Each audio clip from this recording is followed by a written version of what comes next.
محترم دوستو، آج کی اس ویڈیو میں ہم آپ کو بتائیں گے ایک بادشاہ اور 7 شہزادیوں کے بارے میں، لیکن تفصیلات میں جانے سے پہلے آپ حضرات سے ایک گزارش کرنی ہے کہ ریڈ بٹن پہ کلک کر کے اور بیل آئیکن کو پریس کر کے HF نیٹ ورک کے سبسکرائبر ضرور بنیں تاکہ تاریخی، اسلامی اور معلوماتی ویڈیو روزانہ کی بنیاد پر ملتی رہے۔ محترم دوستو، ایک بادشاہ جس کی بہت بڑی سلطنت تھی، اس کی 7 بیٹیاں تھیں مگر بیٹا کوئی نہ تھا۔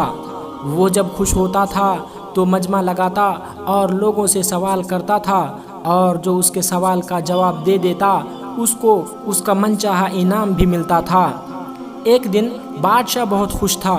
اس نے اپنی 7 بیٹیوں کو بلا کر پوچھتا ہے کہ تم سے ایک سوال پوچھوں گا، اور اگر جواب اچھا لگا تو تمہارا من چاہا انعام بھی دوں گا۔ سب ایک قطار میں کھڑی ہو جاؤ اور ایک ایک کر کے بتاؤ کہ تم کس کا دیا کھاتی ہو اور کس کا دیا پہنتی ہو۔ تو 7 میں سے 6 بیٹیوں نے کہا، ابا حضور، آپ ہی کا دیا کھاتے ہیں اور آپ ہی کا دیا پہنتے ہیں، اور آپ ہی کی وجہ سے ہماری یہ شان و شوکت ہے۔ یہ سن کر بادشاہ بہت خوش ہوا اور سب کو ان کی من پسند چیز دے دی گئی۔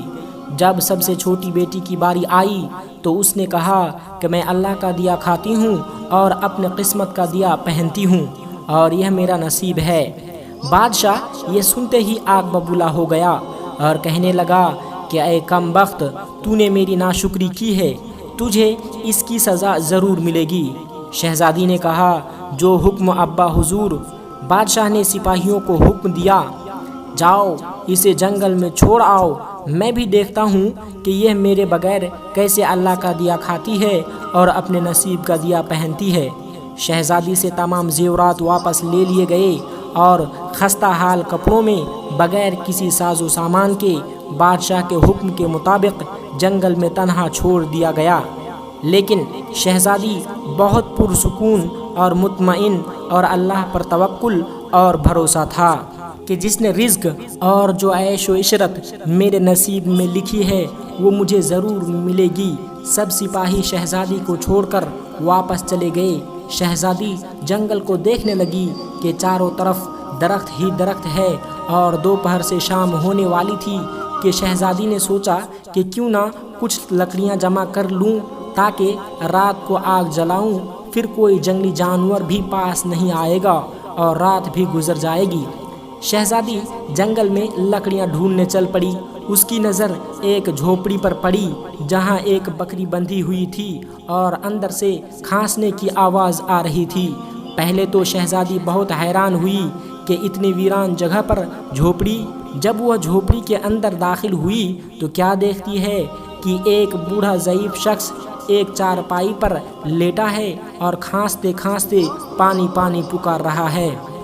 شہزادی ادھر ادھر دیکھتی ہے کہ کونے میں پانی کا مشکیزہ رکھا ہوا ہوتا ہے۔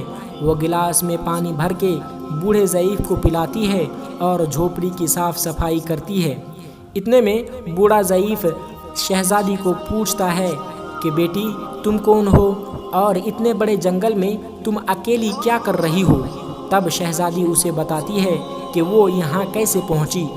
بوڑھا ضعیف اسے جھوپڑی میں ہی رہنے کے لیے کہتا ہے اور اس سے بولتا ہے کہ میں شہر کام کرنے جاتا ہوں، صبح شہر چلا جاؤں گا اور 8 دن کے بعد واپس آؤں گا۔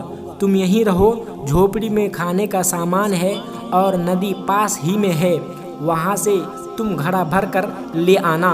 صبح کو بوڑھا آدمی شہر چلا جاتا ہے اور شہزادی جھوپڑی میں ہی اکیلی رہتی ہے۔ بکری کا دودھ دو کر اور آدھا اپنے لیے رکھتی ہے اور آدھا باہر کونے کے برتن میں ڈال کر رکھ دیتی ہے کہ رات کو کوئی جانور بھوکا یا پیاسا ہوگا تو پی لے گا، اور خود اندر آ کر سو جاتی ہے۔ صبح سویرے جب شہزادی اٹھتی ہے تو کیا دیکھتی ہے کہ دودھ کا برتن خالی اور پاس ایک لال پڑا ہوا ہوتا ہے جو دیکھنے میں بہت نایاب اور قیمتی معلوم ہوتا ہے، اور پاس ہی سانپ کے نشان موجود ہوتے ہیں۔ تب شہزادی کو یاد آتا ہے کہ بچپن میں سنا تھا کہ جب نایاب سانپ خوش ہوتا ہے تو ایک ایسا لال اگلتا ہے جس کی قیمت ہیرے زیورات سے بھی بہت زیادہ مہنگی ہوتی ہے۔